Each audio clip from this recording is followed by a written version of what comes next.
morning, Joellen. So we are moving right along. Last week we covered smell as part of the setting story elements. We all know there's 38 fictionary story elements, so we're I don't know what number we're through, but we're getting there. And today we're going to cover using sound to make the reader hear what your character's hearing.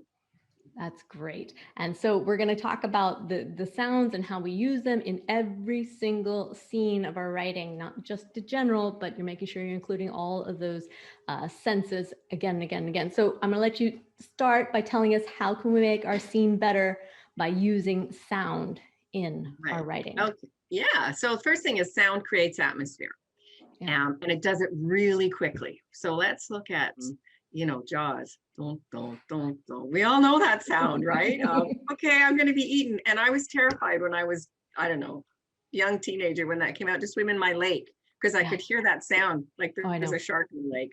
But there's certainly atmosphere, right? So it's a little harder in a book to do it than a movie where obviously you're really hearing it. But even when you're writing your novel, you can still use sound to add a layer of depth to your description. And it's called Audible Imagery.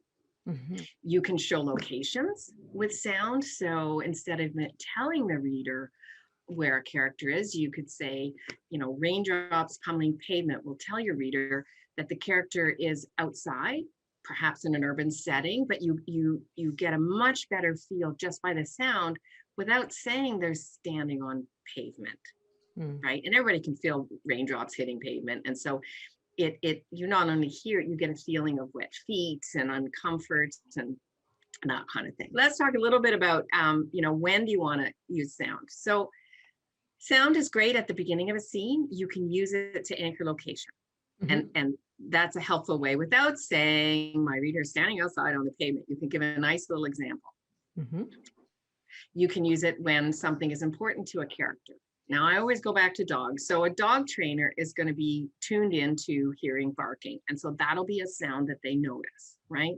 Where a cat person might not notice a dog barking.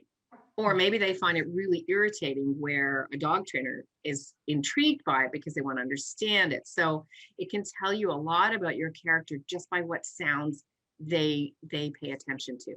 Mm-hmm. And what it stimulates in their mind. And if you can connect those two, it lets you know the character a little deeper. And there it is, right back to let's link the story elements. So a sound can trigger a flashback. It can trigger backstory. It can trigger an emotional reaction. It can, help or hinder the point of view character getting their goal because now they're off on a different track.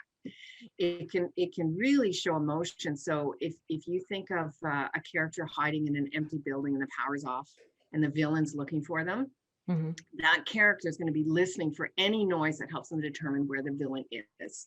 They're going to tune out everything else, and that's their main focus.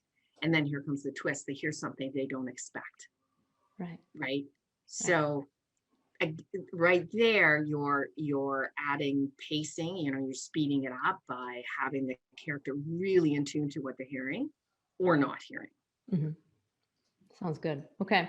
So we know how to enhance it. We know how important sound is. As you're talking about this, I just listened to this podcast the other day about the most known sound in the world, especially after Corona, is the dong.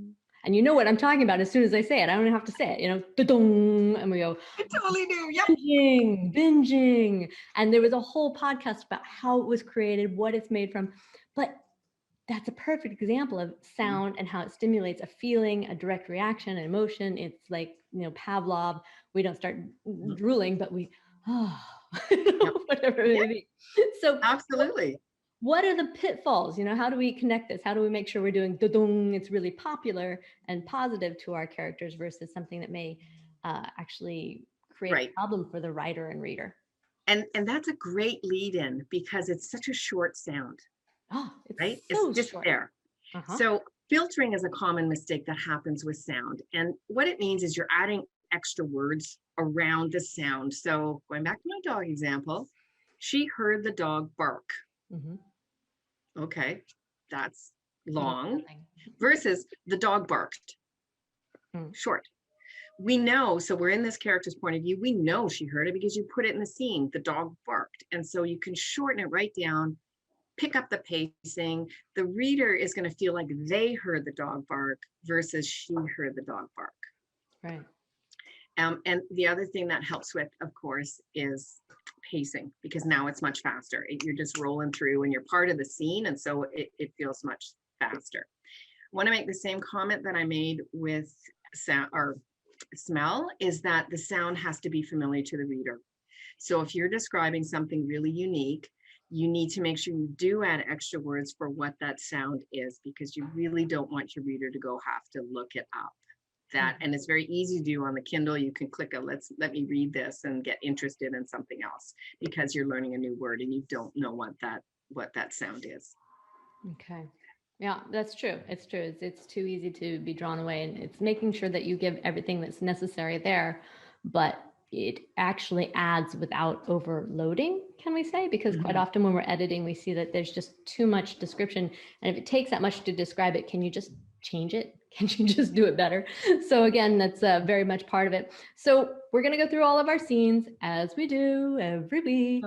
And what are we going to do today about sound as one of our senses? And of course, we can do sight, sound, smell, and all those at the same time. But what's specific to sound?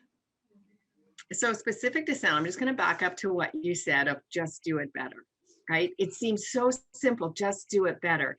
But how do you do it better? So when you're reviewing your sound, so one, on a scene by scene edit, you're going to keep track of all your sounds that you're using. And either you're just marking you used sound or you're keeping track of specific sounds. But just do it better. When you're keeping track of it, think about, did you use variety in your sound? Right? So you're writing a book about dog training. Are you just only using barking? There's so many other sounds a dog makes that, you need to look, is there variety? And also that when you use a sound, think about, are there different words you can use for that sound so that it's not repetitive, you keep it interesting. Can you use an active sound versus a passive sound? And so study your sounds and think about, what do you want the reader to experience and how quickly can you make them experience it? Good. So it's always about, it's about readers' impact, reader experience. We have UX now, we can say RX, our readers' experience, and making sure that it's there. Very nice. Very nice. So again, we're going through all the senses and how they're being used in these scenes as part of the 38 story elements of self-editing and editing as professionals that we both do here. And we just want to thank you all for joining us today. And if you like this, share it with one of your friends so that we can all become better writers in the world. Thanks for joining us again today, Christina. Thanks for watching. Try Fictionary Storyteller free for 2 weeks at fictionary.co. Storyteller will get you one step closer to telling that powerful story you dream of.